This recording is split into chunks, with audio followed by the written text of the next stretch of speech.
Hi, and welcome back to Inspired to Game. I'm Sean. And I am Lola. Today we are talking about Survival of the Fattest. This is a game by Dirty Rascal Games, who we want to thank for sending us this copy to review.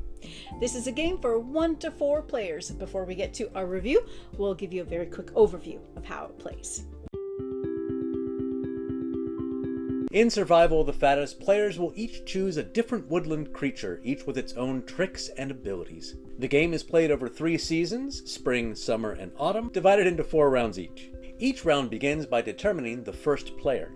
On their turn, each player will play tricks from their hand before moving their critter to a new location, such as the trading post, market, personal stash, or a foraging location, and then taking its associated action. Once all players have taken their turn, anybody at a foraging location will draft cards into their discard pile. Food cards can be played from your hand to complete recipes at the market to gain in-game bonuses and end-game scoring. Or they can be stashed to be used between seasons to complete reserved recipes or feed your critter. Feeding a critter activates an additional asymmetrical power you can use within the game. You have to feed your critter before the end of the game because, if not, they will not survive the winter. At the end of autumn, following one last round of completing reserved recipes and critter feeding, everybody with a fed critter will tally up the points they've gained through their recipes and bonuses and find out who has the most points and has won the game. Now, artwork and components, this is a beautiful game. The artwork is absolutely lovely. What's really fun too is that the player boards are all different habitats that you can play, so there's lots to choose from. The minis are absolutely adorable. Now, do note that this comes from the deluxe edition. If you get the retail edition, it comes with standees, and these look very nice as well. They're nice and big and colorful. They are, yeah. And the theme is really strong within this. It's quite fun. So you're going to the various foraging locations. You're foraging for different kinds of foods. Hopefully you don't find traps. As well, you can go to the market where you could make various recipes or reserve them. Stash what you're gathering to make other recipes or to feed your critter. There's so much going on with the theme here that it plays really, really well. Now, I was actually really surprised by how much fun I had playing this game. It is a lot of fun. My favorite part is the asymmetrical characters. So they each have their own powers as well as trick cards, which give you extra little abilities. As we played through them all, I found that they were actually all really well balanced. And what was fun playing with different ones is you really need to hone and adapt your strategies in the game based on your critter's power. So that really made every game feel differently because you have to play it very different. And on top of that, it makes a difference with what grouping of animals that you have in play as well, because they interact and play differently with each other, making each game totally unique. And I was going to add to that, and player count as well, but I guess that kind of feeds into the mix of critters that you have. So there are so many different layers to this of what can you do, what do you decide to do, even with the cards as you pull them, do you keep them in your hand and go for recipes? Do you stash them so that you can do recipes afterwards, but then you don't get the powers within the game, you're just getting points for the end. So a lot of things to think about. Yeah, and that is a very interesting thing about it, because if you reserve a recipe, well, you get to make those recipes during the reset between the different seasons. Whereas if you do it at the marketplace, you can only do one at a time, but you get to place it under your board where you get an extra bonus ability. This might be one time immediate or might be ongoing, like +1 hand size, which is very beneficial. Yeah, there's even a +2 hand size in there. So yeah, there's a lot of variety in the different cards that are out too,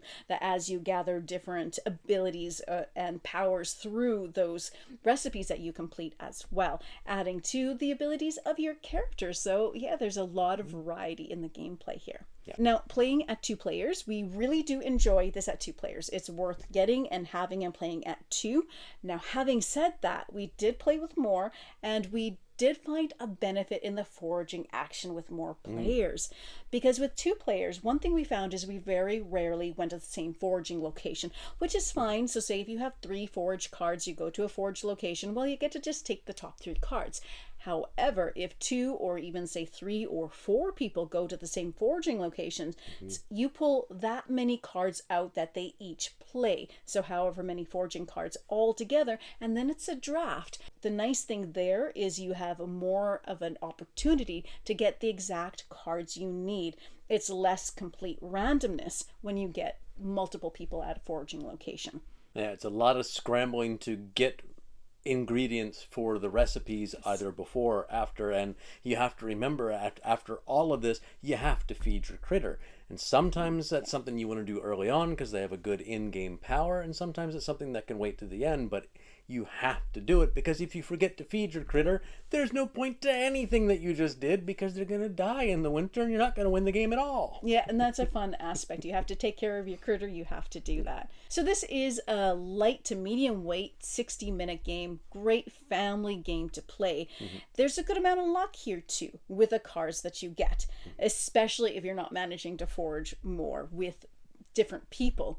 So that is a factor as well. So we like the degree of strategy here. And in fact, I think there is a really good balance between the luck and the strategy. Now we have had some games where it just went really, really bad because one player really didn't get the cards that they needed and didn't have much luck getting, say, the wilds when they needed it, whereas the other was getting them lots. So there is a good amount of luck, but there is some mitigation here too with the things that you get. Like there is, say for instance, if you are needing more of those wilds, well, there are recipes you can get from the market that if you fulfill them and get that extra benefit will give you an extra wild for free at the end of season. One thing I do appreciate too is that for essentially that worker placement element of it, there is no constriction. It's not a matter of you go to the marketplace now, nobody else can because you're there. I think that's a really nice friendly element to the game, and there is a good amount of player interaction with certain characters, certain critters, so it depends on who you're playing. But there's also then of course the drafting, and as well as figuring out player initiative, who gets to go first in each round too, and that's kind of a fun aspect that starts off each round. Yeah, I was gonna say the only restriction in worker placement is you yourself. Where did you start? You can't go there this round. You have to move. Yeah, unless you have a power that lets you override that. Exactly, which gives that strategy of figuring out how to orient yourself to be right in the position you need to by the end of season. Yeah. Well, my final thoughts here. I did really, really enjoy this game. We had a ton of fun playing it. We played through all the different critters, and we found it's such a different experience playing with the different ones, and it's fun exploring all their different powers and the strategies that go with them. It is beautiful, and it is a friendly game to play, and it is definitely a hit around here. You could pick a critter and try and master them, but you can't master a critter when the game itself is going to change every time you play. Well, thank you so much for watching today. If you enjoyed this content, please support the channel by subscribing. And as always, happy gaming, folks. Hi.